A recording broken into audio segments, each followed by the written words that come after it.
정확하게 먼저 말씀드리면 커피가 발암물질은 아닙니다. 네, 맞아요. 보통 탄물질이면 이거 발암물질이 아니냐 이렇게들 많이들 물어봐 주시는데 아메리카노나 라떼 중에 조금 더 암 환자분들이 주의해야 할 커피 종류가 있을까요? 안녕하세요. 치유한방병원 도성국 장혁준 양지호 원장입니다. 오늘은 저희가 좀 편한 차림으로 돌아왔죠. 그 편한 차림만큼 오늘 좀 일상에서 가볍지만 암과 좀 연관이 있는 좀 궁금해하실 만한 주제들을 가지고 왔습니다. 우선 양 원장님 하루에 커피 몇 리터 드세요? 저는 커피는 거의 안 먹습니다. 도 원장님은 하루에 커피 몇 잔 드세요? 저도 원래 거의 안 마시긴 하는데 요즘 많이 힘들어서 하루에 2잔 정도 마시는 것 같아요. 2잔 정도? 저도 한두 잔 정도 마시는데요. 저희가 사실 한국인 치고는 적게 마시는 편일 수도 있어요. 한국은 커피의 왕국이라는 소리를 많이 하죠. 그만큼 카페 수도 많고 커피를 많이 마시는 나라인데요. 이에 따라서 암과 커피와 관련된 질문 및 주제가 있습니다. 과연 수술, 항암, 방사선 치료 같은 암 표준 치료 중에 커피를 마시면 더 안 좋거나 도움이 되지 않을까? 그리고 커피는 암의 원인이 되는 발암 물질일까? 이러한 질문을 오늘은 좀 얘기를 해보도록 하겠습니다. 커피는 치료 도중에 마시면 안 될까요? 될까요? 저 같은 경우는 수술하고 나서는 커피 드시는 거를 추천드리지는 않습니다. 수술하고 나서 커피를 드시게 되면은 강심작용이라든지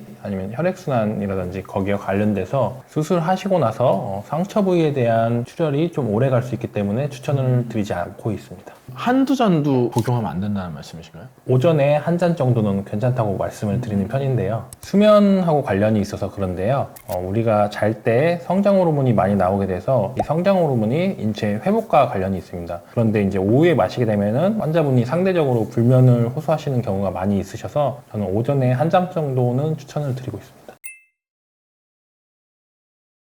정확하게 먼저 말씀드리면 커피가 발암물질은 아닙니다. 암을 유발하거나 암의 원인 물질 아니라는 말씀이시죠? 네. 그러면은 커피를 흔히 저희가 배전이라고 해가지고 로스팅을 하고 태울 수도 있다고 생각을 하는데 그러한 경우에도 환자분들께서 발암 물질이 되지 않냐 많이 여쭤보시거든요. 네, 맞아요. 보통 탄물질이면 이거 발암물질이 아니냐 이렇게들 많이들 물어봐 주시는데 커피의 경우에는 동물성 단백질이 아니기도 해서 태운다고 해도 발암물질이 검출되진 않습니다. 동물성 단백질을 태웠을 때 발암 물질이 되는 게 흔히 알고 있는 우리 삼겹살, 고기들이죠? 탄 고기들 그러면은 탄 채소들도 사실은 발암 물질이 아닌 거네요. 마찬가지로 그렇습니다. 커피도 원두, 즉 콩의 일종이기 때문에 로스팅을 하거나 태워도 이거는 발암 물질이나 암의 원인 물질이 되지는 않는다라고 봐도 될까요? 네, 물론 당연히 과량은 안 좋겠지만 적정량씩 드시는 거는 큰 무리가 가진 않습니다. 근데 저는 사실 환자분들한테 설명을 드릴 때 항암 치료 기간에는 복용을 최대한 줄이시거나 섭취하지 않는 것을 권장드리고 있습니다. 저희가 이전 영상에서 말씀드렸다시피 항암 치료 중에는 구역, 구토, 소화장애 같은 다양한 소화기 부작용이 발생을 하는데요. 커피는 이런 소화기 증상을 조금 더 악화시키거나 유발할 수 있습니다. 따라서 항암 치료 기간 중에는 커피 섭취를 최소화하거나 되도록 복용하지 않는 것을 환자분들께 권장하고 있습니다.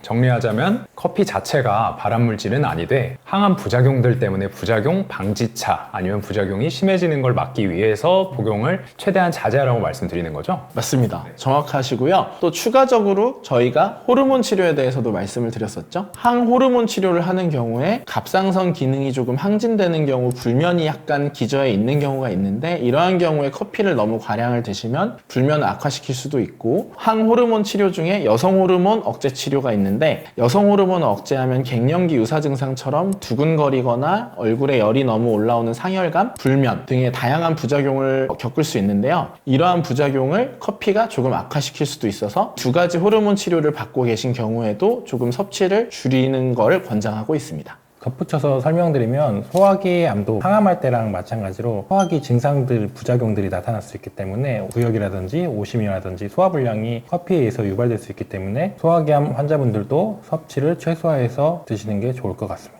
저는 얼죽안돼요. 아메리카노나 라떼 중에 조금 더 암 환자분들이 주의해야 할 커피 종류가 있을까요? 저는 라떼일 것 같네요. 기본적으로 저희가 라떼에 우유가 들어가니까요. 우유가 유방암이라든지 아니면 난소암이라든지 여성 호르몬 연관성이 있는 암종 환자분들의 경우에는 아무래도 좀 더 안 좋을 것 같긴 하네요. 맞습니다. 조금 유제품이 아무래도 조금 제한되는 식품 중에 하나이다 보니까 일반적으로는 아메리카노가 라떼보다는 조금 더 주의를 덜 요하는 커피 종류다라고 보시면 좋을 것 같습니다. 그럼 양 원장님께도 질문 하나 드리겠습니다. 아메리카노 대 마키아또 어떤 커피 종류가 조금 조금 더 주의하여야 할 커피 종류일까요? 제 생각엔 마키아토 같습니다. 이유가 있을까요? 당분 때문에 그런데요. 과다하게 섭취한 당분은 지방이나 포도당으로 전환되기 때문에 암 세포가 자라나는데 영양분으로 이제 쓰일 수가 있기 때문에 커피 중에서 가장 그래도 괜찮은 것은 아메리카노라고 보시면 되겠습니다. 물론 양 원장님 말씀하셨던 당분이나 제가 추측했던 라떼 이제 우유들이 뭐 하루에 10잔, 20잔 이렇게 마시는 것도 아니고 이 한두 잔 마시는 걸로 인해서 암이 커진다든지 발생 확률이 많이 증가한다든지 이러진 않죠? 한두 잔 정도 복용하는 거, 섭취하는 걸로 암을 유발한다거나 종양 사이즈가 커지거나 하는 것은 아니기 때문에 그렇게 너무 불안해하거나 부담을 가지면서 제한해서 드실 필요는 없고요. 아까 말씀드린 것처럼 소화기암 환자의 경우, 항암 치료 기간 중, 그리고 수술하고 바로 좀 출혈이 있을 경우, 이런 경우에만 조금 섭취를 주의해 주시면 좋을 것 같습니다. 그럼 오늘 영상의 키워드는 암꼬아인가요? 암꼬아가 뭐죠? 암꼬아는 암 환자분들은 꼭 아메리카노,